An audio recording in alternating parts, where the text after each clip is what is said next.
Le 10-11, Lise Goutman. Radio J. Le cinéma parlant, Lynn Toubiana. Lise Goutman. Radio J.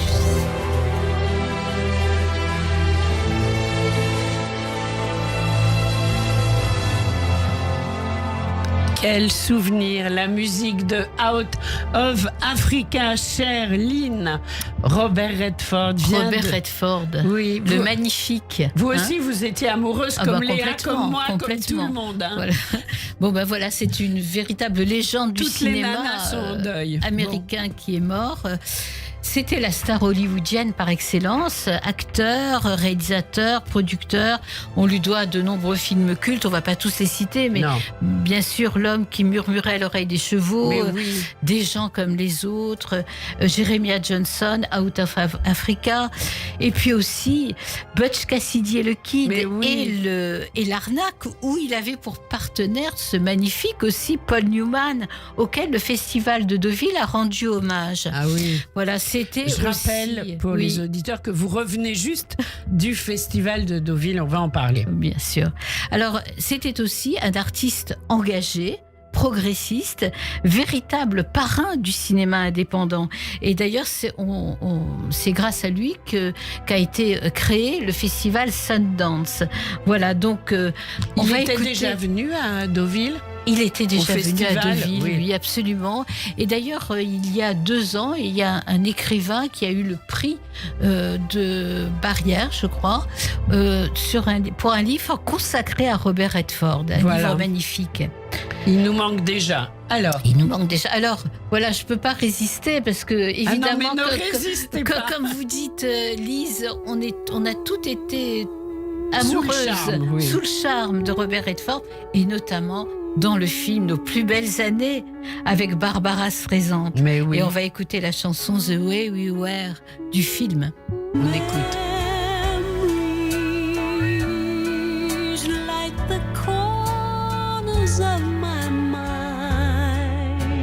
And everything would be uncomplicated and easy, like it was when we were young.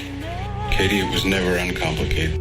Doesn't it matter to you that I'm another man's wife? What matters to me is that you've tried so hard, and that you're alone now.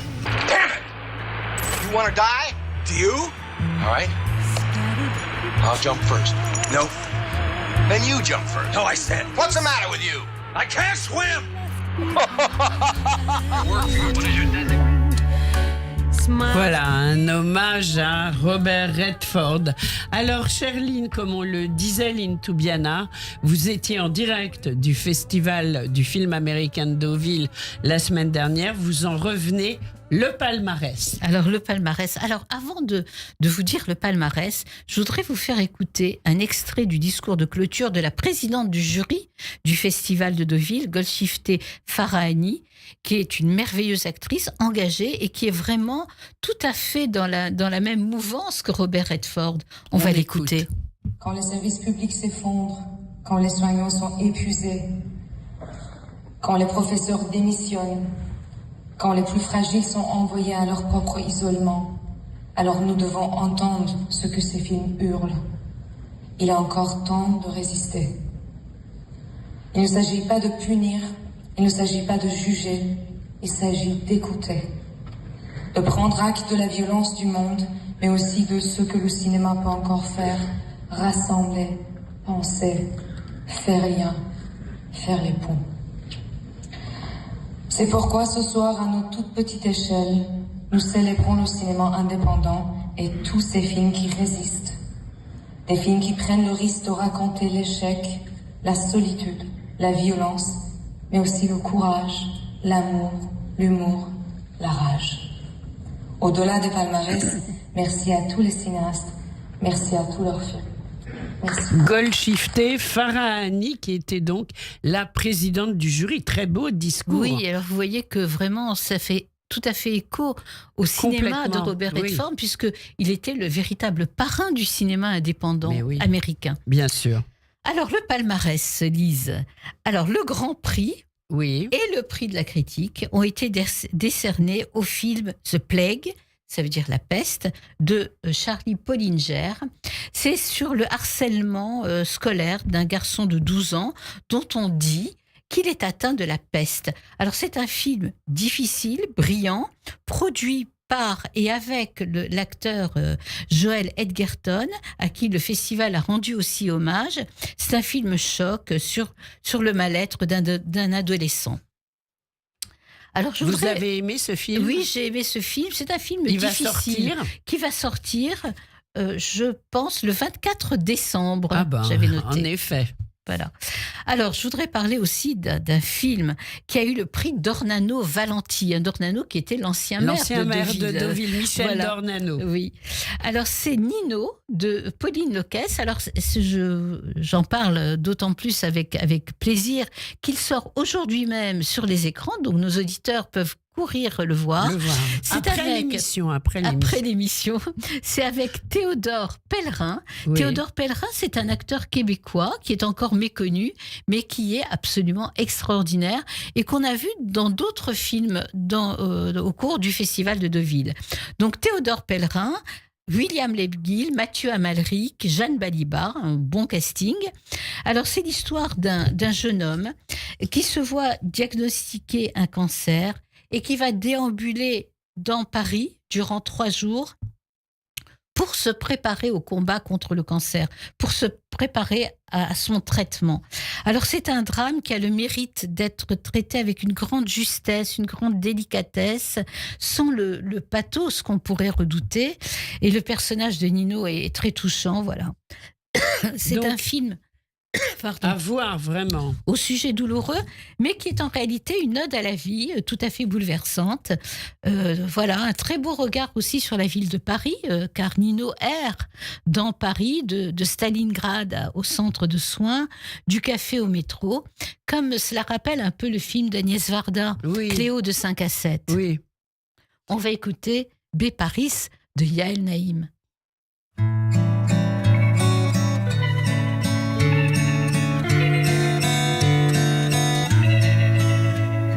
ברחתי למקום אחר כל כך מהר, הכי רחוק שרק הצלחתי ואני בפריז. האורות הולקים אפור ועננים, אני שמחה וטוב לי אבל כל כך קר לי בפריז. מסתובבת חור וסחור בסמטאות קסומות מחושפות בולות אותי אני בפריז. בעניינים יפים אתם זקנים ואצילים כל כך, אבל האם תחממו אותי בפריז?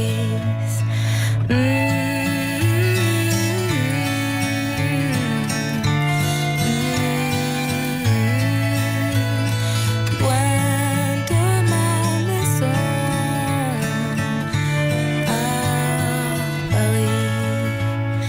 באתי עד לכאן להסתנוור קצת אשליה יפה שלי, נסי תפוס אותי אני בפריז. Qu'est-ce qu'on aime, Yael Naïm. On adore Yael Naïm. Ouais. Alors, on va revenir quand même à ce film, Nino, qui sort aujourd'hui. Loquès, qui sort aujourd'hui, qui a le prix d'Ornano Valenti au Festival de Deauville. Et on va écouter la bande-annonce. Bien sûr, avec plaisir. Vous avez bien passé des examens médicaux récemment? Ouais, c'est pour de la fatigue. Puis on vous a prescrit des examens complémentaires pour une douleur persistante à la gorge, c'est bien ça? C'est pas un... Vous êtes jeune donc prioritaire. Vous pouvez commencer dès lundi. Je voulais te demander un truc pour lundi. En fait, je dois aller... Attends, bouge. C'est la meuf de mon taf, là, elle arrive, faut pas qu'elle me voie. Faut que je te parle d'un truc. Je dois commencer quelque chose pour... Tu vas faire une transition? Non, c'est pas ça. On se connaît, non? Si, on était au collège ensemble. Et c'est quoi là que tu parles? De la neige. L'autre jour, je me demandais comment elle était morte. Il a compris qu'elle allait mourir, qu'elle a senti. Qu'est-ce que ça changerait? T'aimes bien avoir un enfant? J'aime bien, ouais. Attends, on arrête la fête, non? On va pas faire comme si tout allait bien, là, c'est... On fait déjà tout ça. J'ai changé, moi, tu trouves? Voilà la bande-annonce du film Nino de Pauline Loquès. C'est le prix d'Ornano Valenti au Festival de Deauville. Et ça sort aujourd'hui? Et ça sort aujourd'hui même. Donc on peut aller le voir. Vraiment, je conseille à nos auditeurs d'aller voir ce film très délicat et très juste est brillamment interprété. Alors, toujours au festival, le prix du public, Lynn. Le prix du public a été attribué au film de Scarlett Johansson. C'est son premier long métrage en tant que réalisatrice et qui s'intitule Eleanor the Great, Éléonore la Grande. Alors, dans ce film, l'actrice June Skibb incarne avec talent ce personnage, Eleanor Morgenstern, une femme de 94 ans, pleine d'esprit et de vitalité. Et après la perte de sa meilleure amie, juive polonaise rescapée d'Auschwitz, elle va raconter l'histoire de son amie et se l'approprier. Donc à 94 ans, cette femme va quitter la Floride pour s'installer à New York chez sa fille. Et là, elle va se lier d'amitié avec une étudiante de 19 ans. Alors c'est un film à la fois poignant et comique sur la vieillesse, sur le temps qui passe, sur le deuil, sur la religion, sur la transmission. Et cette femme, Eleanor, quelque peu mythomane, décide de faire sa bat mitzvah à 94 ans. C'est quand même incroyable. Pas, hein. Voilà. Et qui se retrouve donc à son insu dans un groupe de parole pour les survivantes de la Shoah. C'est un film très, très humain, très chaleureux, où l'on rit, où l'on pleure. Hein. Il fallait voir vraiment la salle à Deauville, où il y avait beaucoup de gens qui entre pleuraient. Rire et émotion, on va dire. Tout à fait. C'est une vraie réussite, voilà. Et les dialogues sont savoureux. C'est un film à ne pas rater et dont on reparlera, Lise, le 26 novembre. Parfait, parce qu'il sortira bien sûr en salle. Le prix du jury. Alors, le prix du jury, c'est donc Omaha de Lol Webley, que j'ai beaucoup aimé. C'est un film poignant sur un père de famille désespéré qui traverse le pays avec ses 2 enfants. Alors, on ne révélera pas où va... Les États-Unis, le pays. Bien sûr, oui. Le pays des États-Unis. On ne révélera pas comment ce père en détresse finira sa route. C'est un film très fort sur ce personnage, sur une famille perdue, mais aussi sur une société américaine effondrée. Ah oui, ça va très loin. Ça va très loin et c'est un film vraiment très, très émouvant et très beau. Est-ce que vous êtes d'accord, vous, en tant que spécialiste du cinéma, avec ce palmarès? Parce que je sais que vous avez eu aussi des coups de cœur. Est-ce que vous auriez donné les mêmes prix? Alors, j'aurais donné, moi, le prix, vraiment le grand prix, je l'aurais donné à Eleanor the Great. Parce que je trouve que c'est un film, justement, à la fois... émouvant et comique et qui est assez fort sur ce personnage qui n'est pas qui est assez original, un personnage de vieille femme, une héroïne de 94 ans, c'est pas évident. Mais The Plague est très bien attribué. Oui, j'étais assez d'accord sur les prix qui ont été attribués. Ah oui, c'est bien alors. Alors, on va parler maintenant de vos coups de cœur pour 3 films du festival. Voilà, en dehors donc du palmarès. Oui, en dehors ce sont les coups de cœur de Lynn Toubiana. alors donc, le 17 septembre, aujourd'hui même, sort un film qui a été projeté dans la section première au Festival de Deauville. C'est Left-Handed Girl de Chi Shing-tsu. C'est un premier film. Alors, il faut dire que beaucoup de premiers films ont été primés au Festival de Deauville. Mais c'est bien. Left-Handed Girl, c'est la petite fille gauchère. Exactement, oui. La gauchère. Et c'est l'histoire d'une mère célibataire et de ses 2 filles, une fille de 18 ans et une petite fille de 5 ans qui est gauchère. C'est elle, la Left-Handed Girl. Elles arrivent à Taipei pour ouvrir une petite cantine dans un marché nocturne au cœur de la capitale taïwanaise. Alors, c'est un portrait de famille, Lise, plein de vitalité et d'émotion, mais aussi d'humour. C'est un film vraiment humaniste avec 3 actrices qui ont une présence incroyable à l'écran, et notamment la petite fillette, la petite gauchère. J'ai vu la bande-annonce et ça m'a vraiment donné envie d'y aller. Il faut aller voir, il sort aujourd'hui. Mais oui, c'est aujourd'hui. Voilà. Et puis, le marché nocturne de Taipei est un personnage à part entière, avec ses couleurs, ses lumières, sa vitalité. Voilà, c'est vraiment un film à voir. On y court là avec autant d'enthousiasme. 2 autres documentaires. Oui, alors qui 2 sont autres des coups films de cœur aussi. Documentaires que que vraiment j'ai particulièrement aimé au Festival de Deauville. C'est le documentaire à 2000 mètres d'Andrivka de Mistislav Chernov. Là, il sort le 24 septembre, donc la semaine prochaine. Oui. D'ailleurs, il va représenter l'Ukraine aux Oscars.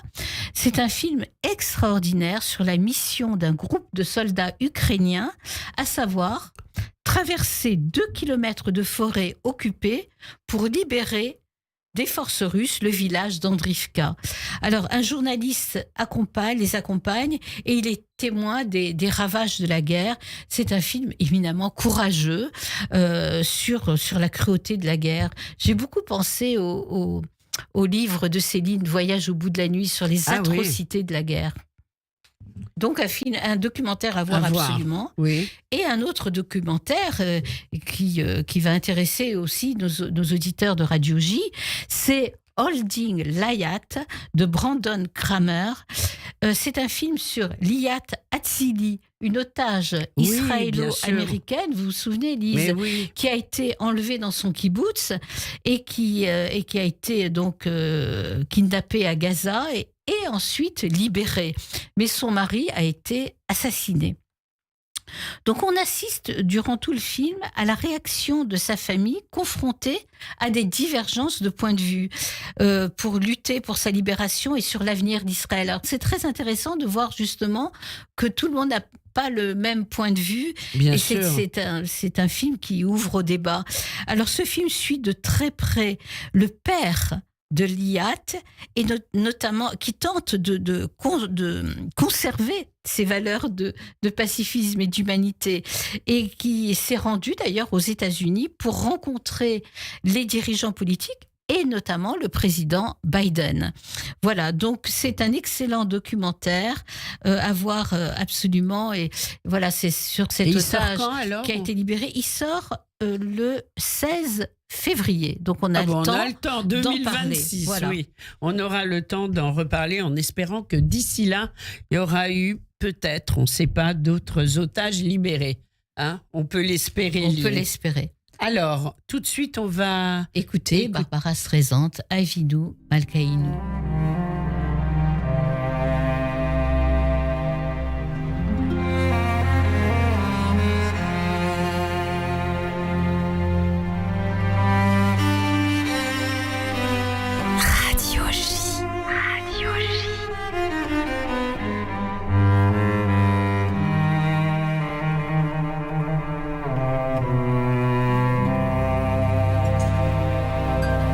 Avinu Malkeinu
Barbara Streisand, Ta vie nous malquée, nous vous écoutez le cinéma parlant en compagnie de Lynn Toubiana qui va nous parler brièvement de 2 films qui sortent aujourd'hui. Oui, de l'actualité, hein, voilà, on sort du Festival de Deauville.